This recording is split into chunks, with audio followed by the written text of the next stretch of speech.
You know, for Christ's sake, somebody out there do something. Something, anything.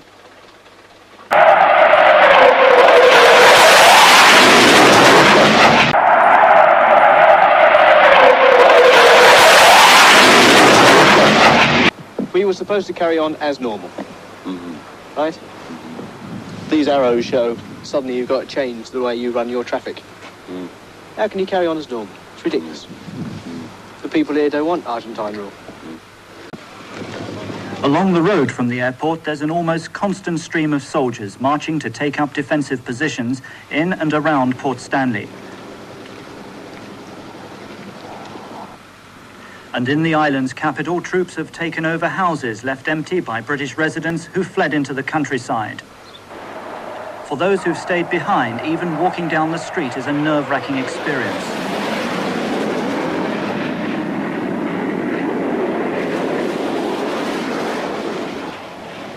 At the local supermarket, food supplies for the islanders are dwindling fast. There's been almost panic buying for English goods delivered before the invasion. But the only Union Jack left in Port Stanley remains unsold. No longer can children attend the local school. It's been taken over by a unit of Argentine commandos. Why did you decide to walk out? We walked out because we could not hold school in the conditions that prevailed immediately after the invasion. We had military presence, especially outside the junior school, the infant school. We had tanks, we had soldiers in the yard. And most of our school population were disappearing to the camp anyway, to the countryside. The minister of the Anglican Church says the island's now an armed fortress. As you look around, you will see that there are troops on every corner, and these have been thinned out considerably in the last 2 weeks. But for at least 2 years, we've lived almost without a police force. The people here are not used to the sight of guns, and you can't talk to a person if he's poking a gun at you all the time. The only conversation we get from these people is a gesture with a gun. I've never done anything like it. I just don't like it.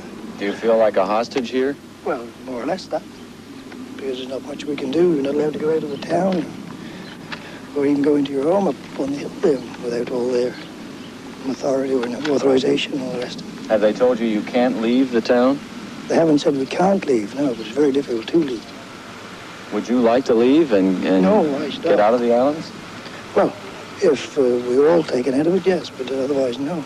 Only about 300 of Port Stanley's residents now remain. The other 700 have fled to remote farming settlements seeking refuge. The streets now are practically deserted, apart from the soldiers, of course. Over 10,000 of them now on the island, their guns at the ready, a bewildering sight for the Britons who are now effectively hostages.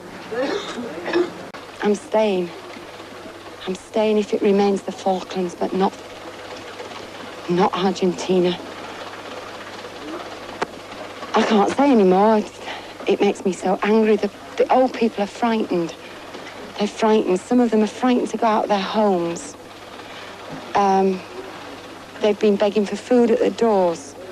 And now I'm going to see if I can see Blue Marie. This is the chap in charge. To see if I can get something done about this old man's property. They're checking houses now to see who's left in them, who's not left in them. You know, for Christ's sake, somebody out there do something. Something, anything. There's lots of us walking around with smiles, we're letting them laugh, you know, trying to make ourselves laugh, because we daren't set panic into these people. Somebody wants to do something, even if it's a mass, voluntary.